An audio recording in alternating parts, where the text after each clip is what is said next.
Carl, we'll start off if we can with Sunday's playoff defeat at Barrow. What are your thoughts on that? Oh, listen, gutted really.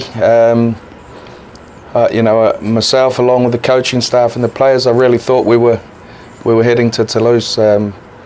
Preparation was good.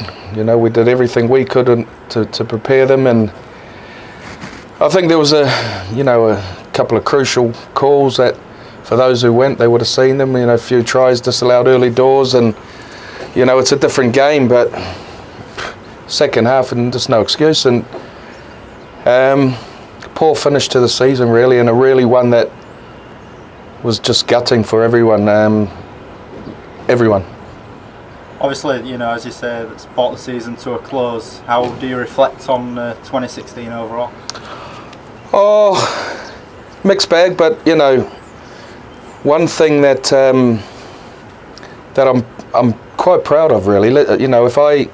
If I reflect back over the club and where we are, and years gone by, we've always been a sort of laughing stock of the rugby league year on year, and we're always in administration, and so when we're we've just been knocked out of a promotion semi-final, and the supporters' expectations now is very high of the club, which is something that tells me we must be doing something right, because instead of being in administration or another bloody Sunday or whatever, when we've lost a semi-final and we've had a poor season, it's the club's in a good place, and my job here is to make sure that them supporters have got a club to support. And one thing is for certain, we're going to be around next year. There's half a dozen clubs who don't know what they're doing, so it gives me great satisfaction when the fans say that we've had a poor season, because the club's in a real good place. That's for Doncaster Rugby League, who we've only won, been champions once in the 60-odd year history. Gone are the days of, we call a crisis meeting, and there's more that come to the crisis meeting than come and watch us play. So, we must be doing something right. I know it's disappointing that we didn't get promoted this year. But let me tell you, these players we've got here are decent players, and we're really trying to keep hold of them. So, Gary's banging on and trying to find, the answers and some players he wants to come to the club. He'll report that back to me, and then my job is to go and try my best to get those players for him, to get us to do the job. But those players have to come within the financial, restraints of the club, and that's what I'm here for. We ain't got an open checkbook where we can go out and just spend millions on players. We're running our club the right way. Our club's solvent. We have been since 2009. We've never been missed payment to the players once. Never late. So Doncaster Rugby League is in a very, very good place. One thing I'm certain of is we'll have a club to be proud of. I'm sure we'll have a club to be proud of in the not too distant future. A big thing for me is I want Doncaster Rugby League to be here long after I've gone. So, we put the foundation in place first, the foundation blocks in place, and what I say to the supporters, yeah, we're disappointed, but for us to kick on and used to be proud of us is to get your season ticket, because season ticket, Dons for life, all this sort of stuff, extra revenue we bring into the club goes straight back for Gary to buy players. So, as I sit here now, I'd rather be here than at half a dozen other clubs.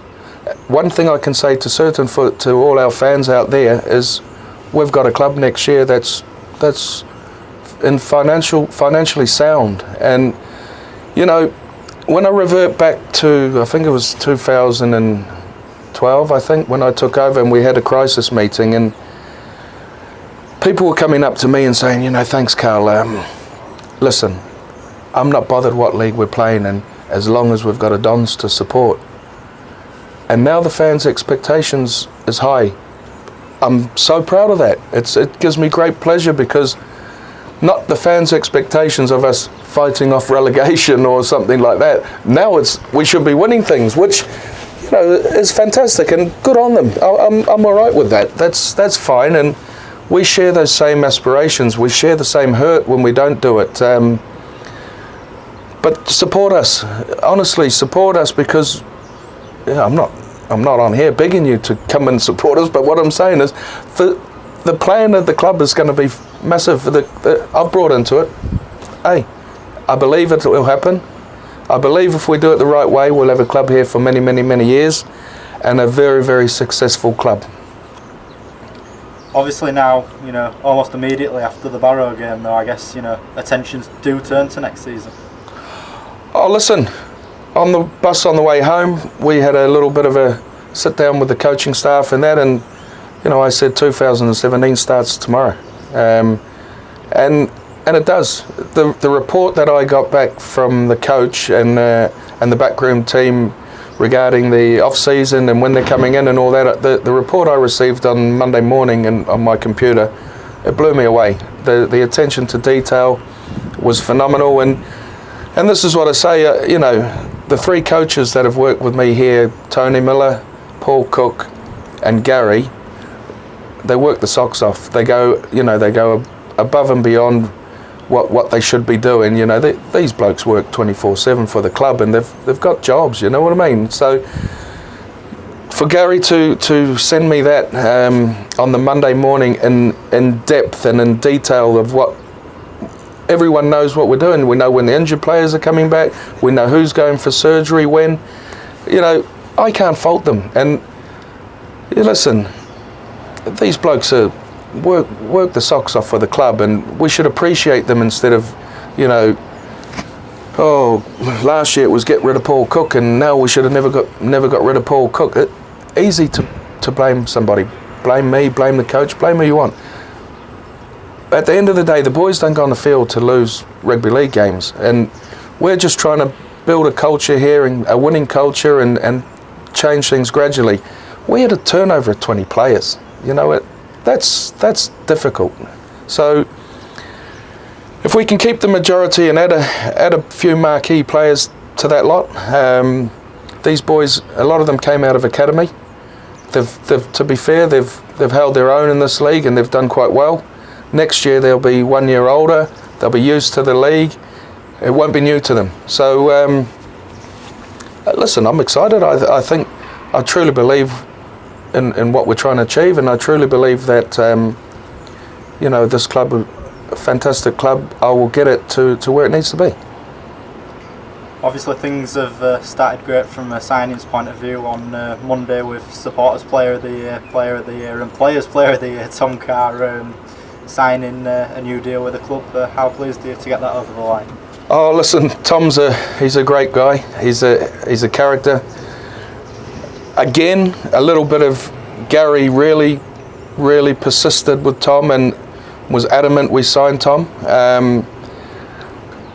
Back into last year, I think 12 months ago, I think everyone was saying, I hope Tom Carr's not staying at Donny. He come back off a knee reconstruction, tried to play to help us in the crisis, and Gary wanted to persist and carry on and pushed me and says, you know, let's get Tom on board. And, you know, we're 12 months later, he gets voted the same people who thought we shouldn't sign him. He was the Supporters Player of the Year. So it shows that Gary knows a little bit about what he's doing, and I did say that to Gary. I said, mate, I'm proud of you there, because you persisted and wanted to push. You knew what he could do if he was fully fit, and pre-season he put the hard work in, and for Tom, he was standout player by a mile for us this year. So, you know, to tie him up on a 2 years, great, and we've got Sammy as well, who's I honestly believe will play Super League. He's got a lot of attributes to his game, and, you know, if the time comes, I'd love to see him in a full-time environment. And if we get him down here in a full-time environment at Donny, which I'm hoping won't be in the not too distant future, that kid, when he develops and he's got the frame there to be a really top class player. So, you know, getting these blokes on 2-year deals, there'll be a few more announced on 2 years, is showing that we're trying to keep the nucleus together, and every year we can just add some marquees to them. Obviously, just talking about Sam, you know, still a very young player, and you know, how important is it to sign these players who've got potential and room to improve? Well, listen, without going into too much detail, I've put my recommendations to the club on where we need to be and the time scale of where we need to be. And the players are 20, 24-year-old players that I think they play a massive part in getting us to where we need to be. A lot of them are athletes. I'd love to see a lot of them in how they'd perform in a full-time environment when they can, you know, do some real good weight work and nutrition work and really put, you know, do the hard stuff and not having to worry about going to work. So we tie these players for a couple of years, and then hopefully year 3, 4 our ambitions we've achieved our ambitions, and we do what we're wanting to achieve. You know, the club's got massive ambition and drive to where we want to be, but my job from the owners, you know, are tasking me to do a lot of work behind the scenes on these clubs who've transitioned from part-time to full-time, and finances and what it takes to do that. So, you know, very, very fortunate to have someone like Cookie now with Derek at Lee who have done that. So we will, you know, I'll spend a bit of time up there and sit with Derek Beaumont, and obviously he'll tell me it's cost him a fortune, but I'd like to see speak to the coaching staff and how the transition from a part-time player to a full-time player, and did they have to change massively the squad, or, you know, when you look back, the answers are, you know, not really. They brought a few players in, but there's a lot of them players there were been with them when we played them in 12 and stuff like that. So a lot of work to do behind the scenes, and a lot of fact finding, and, you know, obviously I played as a full-time professional in my career, but that's nothing compared to this day and age, so I can't really use any of that experience for now. So, you know, I've got some mileage to do to find out, you know, and then I'll pick the bones of the best way of how our club will do it. But they're the discussions I'm having with the board and the owners and Gavin Baldwin. So it's not all, you know, rosy, and it's challenging. If I'm honest, they challenge me and with all sorts with the club. But like I say, the biggest thing is our club will be here next year, and we're financially sound. And to the fans, if they think I'm waffling on and talking a load of rubbish, time will tell. Just finally, we'll finish on season ticket prices are going to be announced for next season. Now we know our divisional status. Club's going with the strapline of Thea Nolan, going to be facing the likes of Toronto and, you know, Keighley, and, you know, hopefully York next season as well. You know, and what do you make of it all?